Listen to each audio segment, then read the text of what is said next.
Olá, pessoal. Dando continuidade à nossa disciplina de parasitologia, módulo de eumitologia. Hoje nós vamos comentar sobre 3 parasitos extremamente importantes, que é o Ascaris, Trichuris e Enterópis. Essa é uma aula assíncrona e será dividida em partes. Na parte 1 nós vamos tratar sobre o Ascaris lumbricoides. É um nematóide extremamente prevalente, causador da ascariose ou ascaridiose. E um ponto muito importante é que nós estamos realizando agora uma mudança de filo, na verdade. Até então, estudando Schistosoma e Aftenias, nós estávamos no filo Platyhelminths, e agora, então, nós vamos entrar no filo Nematoda. Os vermes são conhecidos como vermes cilíndricos. O Ascaris lumbricoides, ele é conhecido como lombriga ou bicha. Ele tem distribuição cosmopolita, principalmente na região tropical e subtropical do globo. Existem mais de 600 milhões de pessoas infectadas. Estima-se que 15% da população mundial está infectada pelo Ascaris lumbricoides. É um parasito extremamente prevalente. Mais de 90% da população está em área de risco. O Brasil é uma área de risco. As maiores prevalências, caso parasitário em formas graves, ocorrem em crianças. Esse é um impacto extremamente importante, é o impacto da ascaridose, no desenvolvimento físico e cognitivo das crianças, assim como outros parasitos, que nós vamos estudar, já estudamos e vamos estudar ainda nesse curso. A origem, a associação do Ascaris lumbricoides com o ser humano é uma associação bastante antiga. Já foi registrada a presença de ovos ou até DNA de Ascaris em material datado de mais de 30 mil anos, registro em múmias egípcias. E não é infrequente a liberação de Ascaris por alguns orifícios, seja pela boca, pelo ouvido, pelo ânus. E isso resultou numa grande quantidade de registros na literatura antiga, nos papiros egípcios, na literatura grega, na literatura ocidental, principalmente chinesa. Então, é um verme conhecido como verme parasita de humanos já há bastante tempo.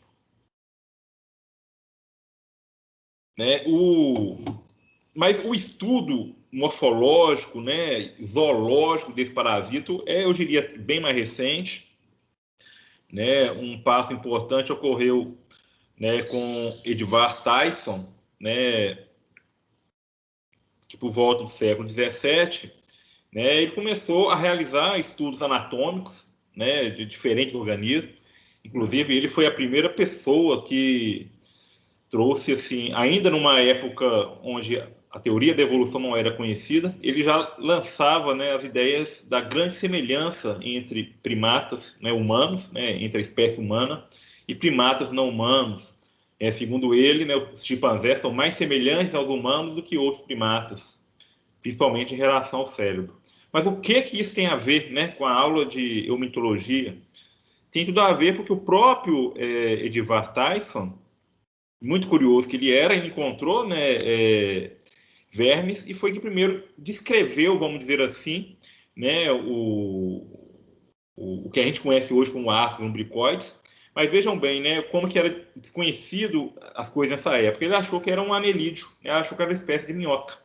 E deu o nome, então, de Lumbricus teres. O gênero Lumbricus, para quem não conhece, engloba aí as minhocas terrestres. Mas, apesar desse equívoco na classificação, ele fez toda uma descrição morfológica, ele dissecou o Ascaris, demonstrou estruturas reprodutivas, os ovos, e mais importante do que isso, ele demonstrou que eram organismos dioicos, tinha um sexo separado, tinha o macho e a fêmea, e toda essa descrição morfológica é muito fiel do que a gente conhece hoje. Então, os parásitos machos e fêmeas, cada qual tem a sua estrutura reprodutiva, né, masculina, né, ou feminina, dependendo do caso.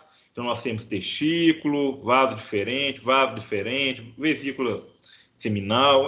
Nós vamos entrar em detalhes dessa morfologia, mas é importante saber, né, que o macho e a fêmea têm, assim, a principal diferença são estruturas reprodutivas, né, e outros detalhes nós vamos ver daqui a pouco. Mas quem colocou, né, o Ascaris no conhecimento taxonômico atual, que a gente conhece, né, foi o próprio Linneu, né, o criador, o pai da taxonomia, o criador daquele sistema binomial que a gente usa até hoje. No seu sistema, né, do reino animal tinha uma classe chamada de vermes, onde o Ascaris foi incluído ali, né, o gênero Ascaris como uma espécie de o gênero de número 247. Tem uma descrição aqui em latim, que eu não vou me atrever a pronunciar. Então, existia o Ascaris vermicularis e o Ascaris lumbricoides. Uma vez conhecido o parasito, né, o próximo passo é saber como que esse parasito é transmitido ao ser humano, como o ser humano se infecta. E isso demorou bastante tempo, né? Inicialmente, né, o pessoal começou a estudar os ovos, né? Eles viram que, né, o cultivo desse ovo numa placa de Petri, depois de algum tempo, né, surgia ali, né, larvas dentro do ovo. E os pesquisadores tentaram infectar, né, modelos experimentais, né, infectou roedor, viu que no roedor ocorre um desenvolvimento inicial, mas o parasito não se torna adulto, então eles acharam que o roedor era um hospedeiro intermediário, mas não tinha nada a ver. E quem resolveu, né, essa questão do ciclo biológico foi dois pesquisadores renomados da época, né, do século XIX, no mesmo ano, né, Davene e Graça, de maneira independente, eles resolveram se infectar. Eles realizaram a auto-infecção. Eles pegaram uma solução contendo ovos larvados, né, ingeriram, e aí fechou-se o ciclo, né? Eles narram, né, que depois de algum tempo, né, eles começaram a eliminar ovos nas fezes semelhantes aos ovos que eles tinham ingerido, né? Então, eles demonstraram que a infecção por Ascaris ocorre através da ingestão de ovos larvados. Um japonês, né, décadas mais tarde, também se auto-infectou e ele demonstrou que, né, após a ingestão, ele começou a ter sintomas pulmonares, né, uma tosse produtiva, né, e ele teve curiosidade de olhar esses carros. Né, e nesse carro ele encontrou ali, né, larvas, né, bastante ativas, e aí ele caracterizou então a fase pulmonar. Né? Então existe na ascaridose uma fase pulmonar, e foi esses experimentos de auto-infecção que demonstraram isso. Né? Esses experimentos, para vocês terem ideia, estão aí entre os top 10 experimentos mais estranhos, né, conhecidos aí da literatura científica. Hoje, né, do ponto de vista ético, esse experimento de auto-infecção tem todo um trâmite,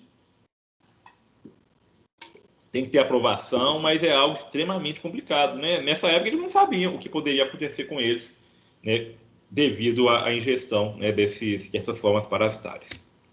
Bom, o Ascaris, então, pertence ao filo Nematoda.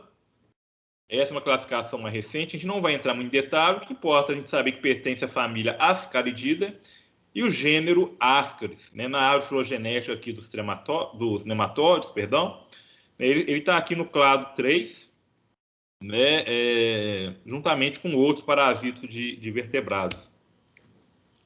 Bom, no gênero Ascaris nós temos uma grande discussão sobre a ocorrência de duas espécies, né, a Ascaris lumbricoides, que seria um parasito do ser humano, e o Ascaris sum, um parasito de suíno, né? Ao longo da literatura, né, há uma grande discussão se é tudo a mesma espécie, se seria uma única espécie, seria lumbricoide, nome válido. Então, isso ainda existe está em disputa, né? Há várias décadas atrás, né, a proposta desses gêneros como distintos baseou em pequenas diferenças morfológicas, né, no formato dos lábios, né, a presença de dentículos na boca, né, o formato desses dentículos. mas posteriormente o pessoal viu que essas diferenças poderiam ser diferenças dentro da própria espécie. E mais que isso, esses dentículos depende da idade do parasito, né? Se o parasito, né, desgasta esses dentes ou não, ele vai ser mais pontudo ou não, né? Então, são diferenças extremamente sutis. O que se discute, né, independente se é a mesma espécie ou não, né, é esse contato, né, essa interação do parasito com o suíno, né? Seria o ácido lumbricoides, né, um parasita humano que infectou suíno, ou ele seria inicialmente de suíno e que passou a infectar seres humanos com a domesticação dos porcos, né, que ocorreu a partir de 10 mil anos. Parece que a hipótese mais provável é que é um parasita humano. Já visto aqueles relatos, né, datados de mais de 30 mil anos, né, são relatos anteriores à domesticação dos animais, né? Do ponto de vista molecular, né, esses parasitas também são extremamente semelhantes, né? O genoma mitocondrial desses parasitas diverge em apenas 1,5% do que a gente conhece aí de filogenia molecular, né, de taxonomia molecular, é uma diferença muito pequena, né? Então, esse dado molecular sugere que seja uma única espécie. Então, poderia ser, né, ascaridose, uma zoonose, né, uma doença que tem uma participação de um animal doméstico, né, como hospedeiro, como reservatório. Então, ainda está nesse pé, né, a discussão. Fato é que já existem, se é a mesma espécie ou não, já existem haplótipos ou parasitas com determinadas características moleculares específicos dos seres humanos, ou encontrados majoritariamente nos humanos, e outros encontrados majoritariamente nos porcos, nos suínos. E de quando em vez existe aí uma transmissão cruzada. O parasita ou haplótipo, que é mais comum no porco, às vezes aparece no ser humano e vice-versa, né?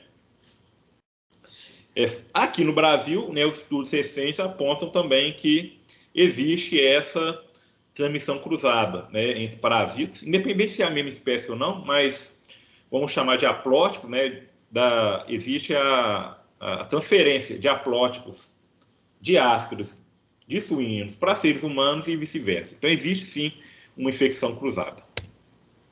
Bom, falando um pouco sobre esse parasita, já na parte de morfologia, o que caracteriza, né, o Ascaris é a presença de 3 lábios. Com esses lábios, ele consegue se aderir à mucosa intestinal. Né? Dentro, mais internamente desse lábio, nós temos os dentículos. São parasitas extremamente robustos. Né? O macho pode chegar até 30 centímetros, a fêmea geralmente um pouco maior, né? Pode chegar a 40.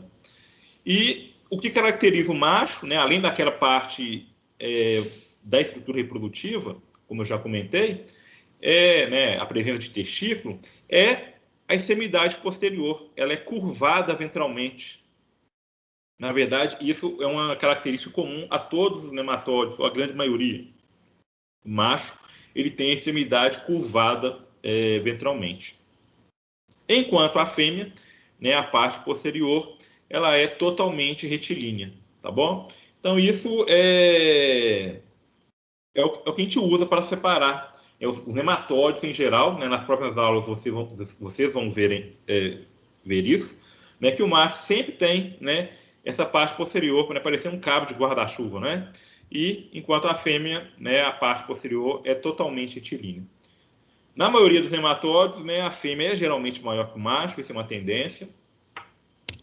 E claro, né, num parasito extremamente grande, não tem como a gente pegar esse parasito e colocar no microscópio, né? Para a gente fazer um estudo morfológico detalhado de alguma estrutura anatômica, a gente pode secar na lupa ou pode fazer cortes histológicos, né, tanto do macho quanto da fêmea.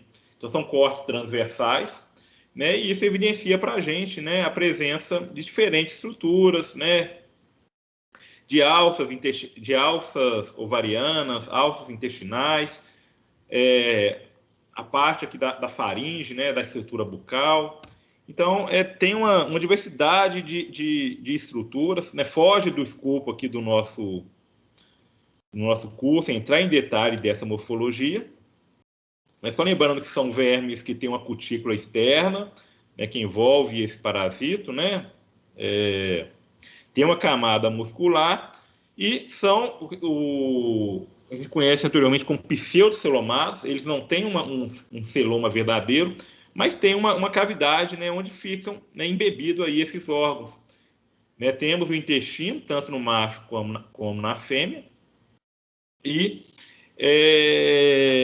temos então, né, os testículos seriam, na verdade, alças intestinais, né, que elas são cortadas, parece que são vários, mas na verdade tudo isso aqui é conectado, né, e é cortado transversalmente. E o mesmo vale para o ovário, né, são estruturas ramificadas que nessa visão aqui foram cortadas transversalmente. Esses parasitas produzem ovos, uma grande quantidade de ovos, é uma máquina de produzir ovos. Cada fêmea pode produzir 200 mil ovos por dia. E esse ovo, é diferente de outros ovos de nematóides, ele tem, né, uma capa externa, né, uma casca externa, que a gente conhece como membrana mamilonada. Esse termo mamilonada faz menção a essas projeções que ele apresenta na superfície, né? Aqui como isso é visualizado no microscópio. Quando a gente olha no microscópio, parece assim, eu brinco com os estudantes, parece uma almôndega. Né? Essa estrutura externa no microscópio óptico faz lembrar uma almôndega. Né? Então nós temos dentro desse ovo, né, 3 camadas, né, a camada mais externa e 2 camadas mais internas, a terceira é bem mais fininha. Esse ovo ele é eliminado, imaturo, não embrionado, e no ambiente é que vai acontecer, né, o processo de embrionamento, que é o desenvolvimento do embrião e a formação de uma larva.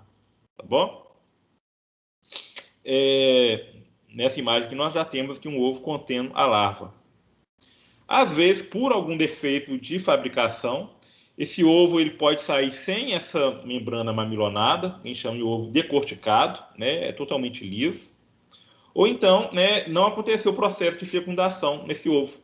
E aí ele é um ovo que a gente chama de infértil, né, um ovo mais retangular, vamos dizer assim. Ele é diferente desse padrão, tá bom? Às vezes aparece isso nas fezes humanas. Onde que esse parasito vive? Né? Qual que é o habitat desse parasito? É o intestino delgado, principalmente na região do jejum e ilho. Né? Existem casos de parasitismo ectópico, né? Às vezes o ácido ele entra por alguns buracos onde ele não deveria entrar, por exemplo, na vesícula biliar, no pâncreas, no apêndice. O ciclo biológico é monoxênico, ou seja, não tem hospedeiro intermediário, né? É só o homem ou o porco, né, que participa como hospedeiro, mas participa como hospedeiro definitivo apenas. E o tempo de vida desse ácido é cerca de 1 ano. Né? Se eu adquirir um verme hoje, né, se eu me infectei hoje, mais ou menos, né, se não tratado, né, esse parasitismo vai durar cerca de 1 ano. Bom, o ciclo biológico é um ciclo biológico extremamente simples, tá? O ser humano libera uma grande quantidade de ovos nas fezes, né? O ovo ele tem que estar fértil.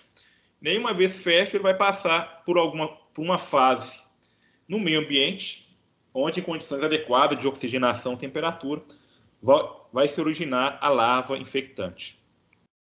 No caso do Ascaris, isso leva cerca de 30 dias. O que ocorre nessa fase e nesse processo, nesse tempo de 30 dias? Ocorre o que a gente chama de desenvolvimento larval, né? Isso depende da temperatura, umidade e oxigenação, são as condições ótimas, e ocorrem mudas dentro do ovo.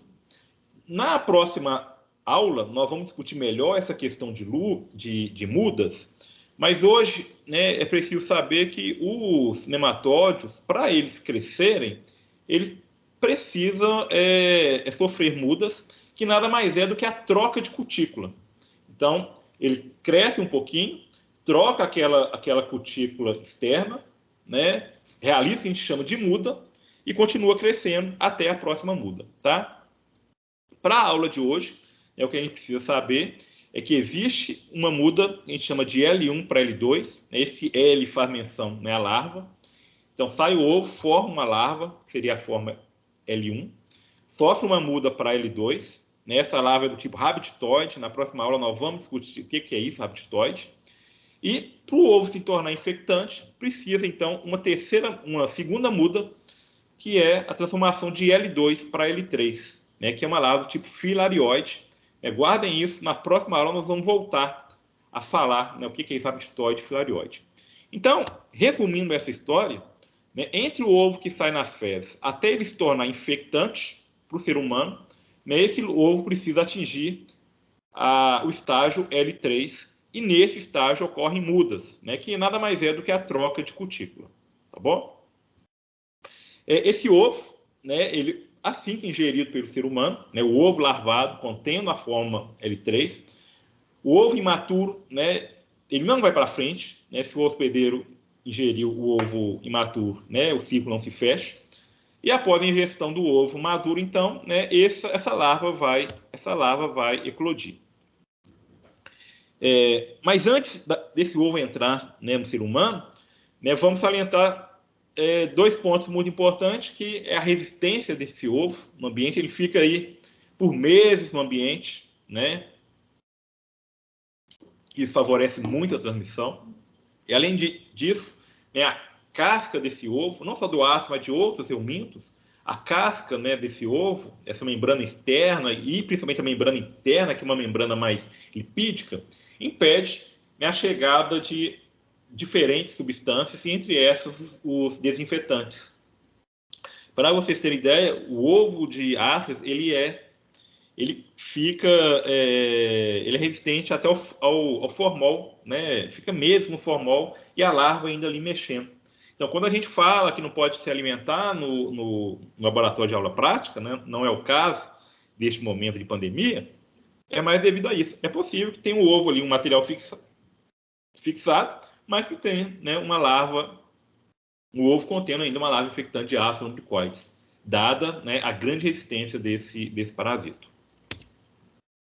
Após, então, a ingestão, né, ocorre alguns processos extremamente importantes, né?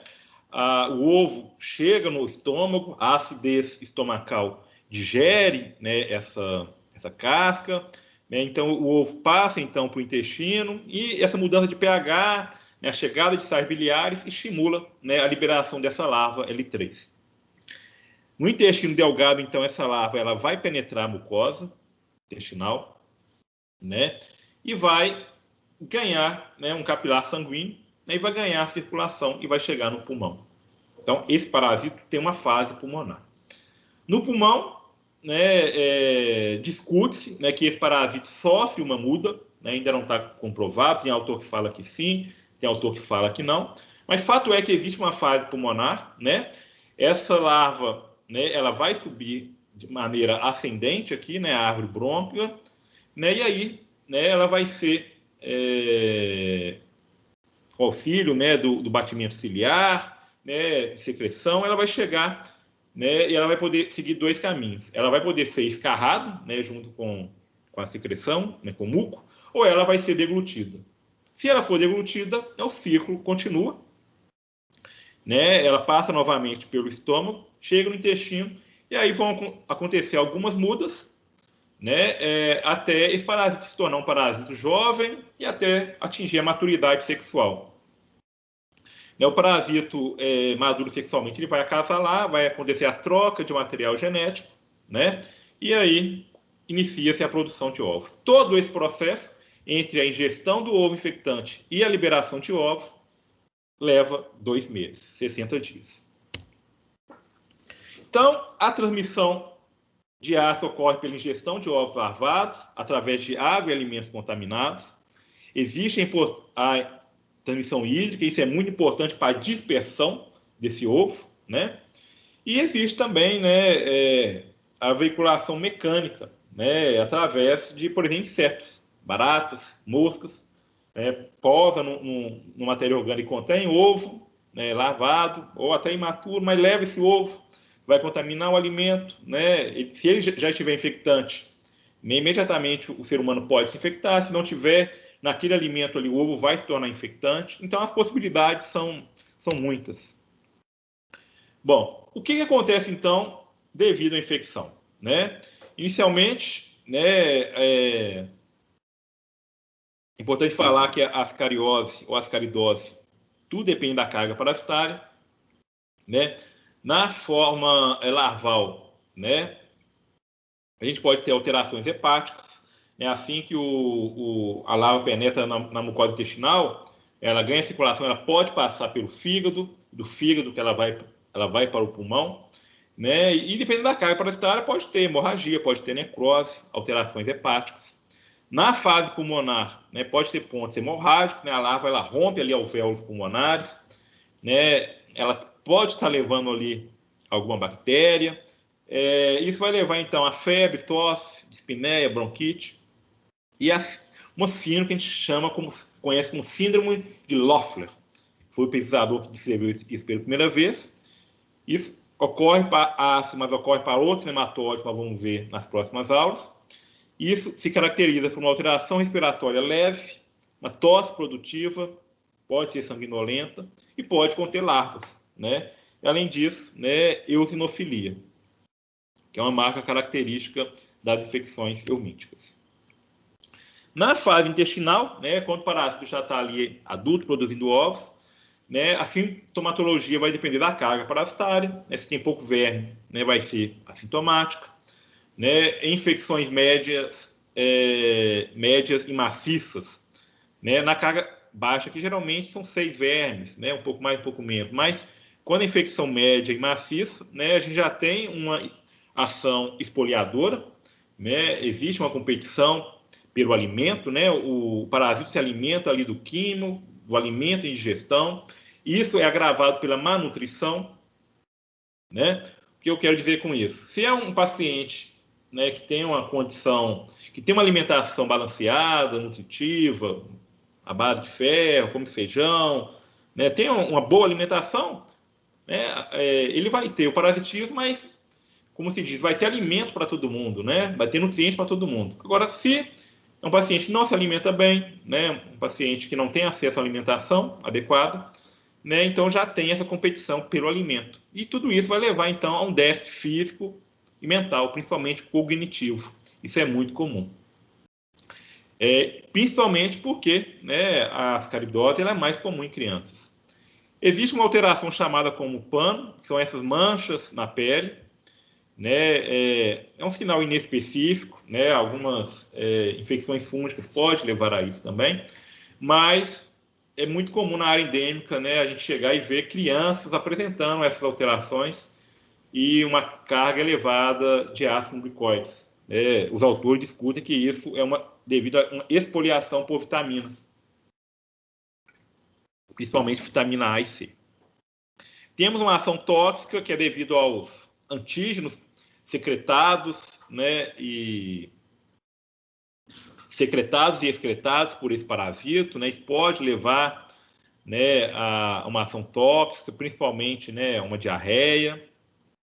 Alteração sobre o metabolismo, sabe-se que o ácido ele secreta algumas enzimas, né, algumas substâncias que inibem a tripsina. Então, ele mascara, então, uma intolerância à lactose temporária, né? A pessoa acha que tem intolerância à lactose, mas, na verdade, tem, assim, uma inibição da tripsina devido, né, à infecção pelo Ascaris. Então, já tem estudo demonstrando isso, que numa população que tem Ascaris, né, os testes realizados para intolerância à lactose, eles dão positivo, né, mas fato é que depois do tratamento, o paciente que ele era intolerante à lactose, ele passa a não mais ser. Então, na verdade, uma intolerância causada pelo parasitismo. Bom, na fase intestinal nós temos a ação mecânica também. A ação mecânica, ela pode ocorrer, né, ela ocorre principalmente devido, né, à adesão do parasito mesmo, né, aqueles lábios ali, ele vai causando ali beliscões, né, ele vai beliscando ali, né, a mucosa, né, e isso vai levar a alterações reflexas no sistema nervoso, né, intestinal, Além disso, pode secretar neurotoxinas, e isso leva, né, à contração e alterações do peristaltismo. Então, o paciente ele vai queixar desconforto intestinal, dor de barriga, né, cólica, náusea, vômito, irritabilidade, principalmente em criança, né, sono intranquilo, anorexia, perda de apetite, né, diarreia, tudo isso está associado, né, à infecção por ascaris. Né? O abdômen proeminente, no caso de ascite, isso nada mais é do que a hipoproteinemia, né? Extravasa plasma para a cavidade abdominal. Não é que a lombriga está na cavidade abdominal, mas é uma a ascite, né, resulta disso, né? É dessa hipoproteinemia. E na ação mecânica também, né, nós temos, né, pode acontecer uma obstrução. Então aqui nós temos, né, uma paciente com uma elevada carga parasitária, né, e após o tratamento, né, todos esses ascaris aqui, né, vários parasitas, né, dezenas, foram eliminados por essa paciente, né, por essa criança. Né? Então é algo extremamente grave e pode ficar mais grave ainda devido, né, à obstrução intestinal, né? Isso que a gente chama de bolo de ascaris, né? Esse bolo de ascaris pode obstruir, né, a luz intestinal, né? E isso pode se agravar, né? A gente pode ter um volvo intestinal, né? Pode ter uma torção de alça intestinal, pode ter até rompimento de alça intestinal devido a elevada carga parasitária por ácido umbricoides, né? E muitos desses casos podem ser fatais. Então é algo extremamente preocupante, principalmente crianças, né, essa elevadíssima carga parasitária por ascaris. Esse parasito ele pode entrar em alguns órgãos onde ele não deveria, né, a gente chama de ascaris errático, ele pode entrar na vesícula biliar, por exemplo, e aí ele adquire nessa coloração peculiar. Pode entrar no canal de Using, né, também no pâncreas, né, no apêndice, pode ser eliminado pela boca, pela narina. O pessoal do interior fala isso, que às vezes come uma comida mais apimentada e o ascaris fica mais ativo e pode sair pelos orifícios. Isso é muito comum, tá? A infecção por ascaris,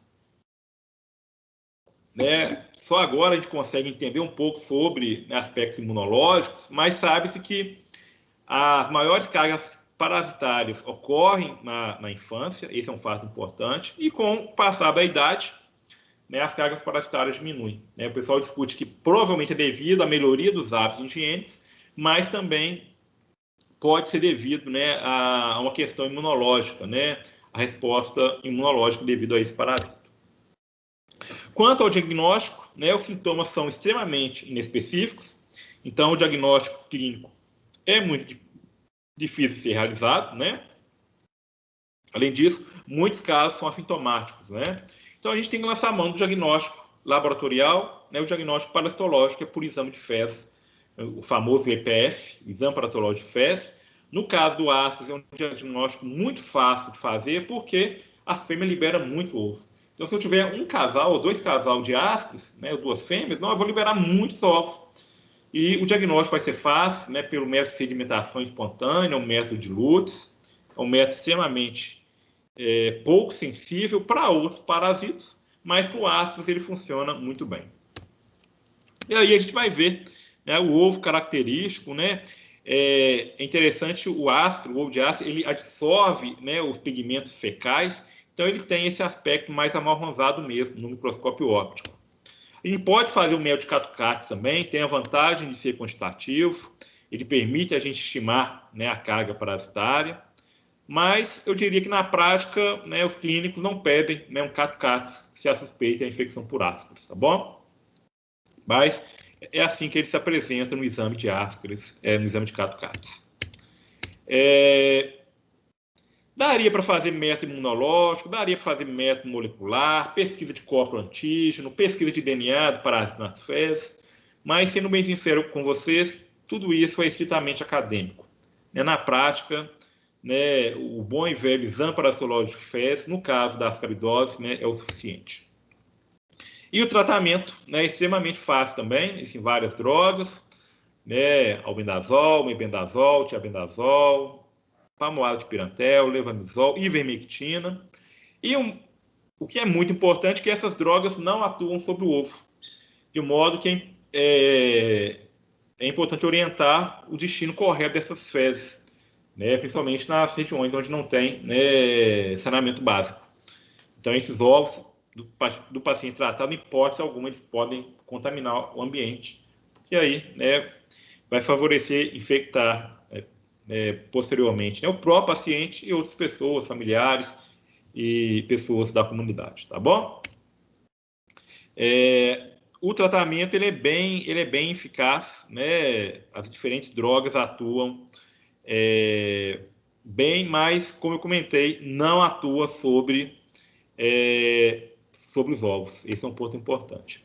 No caso da obstrução intestinal, né, a droga indicada é a piperazina, porque é uma droga que vai paralisar esse verme. As outras drogas, elas ativam, né, podem ativar esse verme. Então, recomendo a piperazina mais o óleo mineral para o paciente eliminar, né, esse verme de uma maneira tranquila. E pode ser necessário até o tratamento cirúrgico, no caso, né, de rompimento de alça, né, e nas formas mais graves, tá bom? Da primeira parte era isso, né? Obrigado pela atenção e a gente continua em seguida.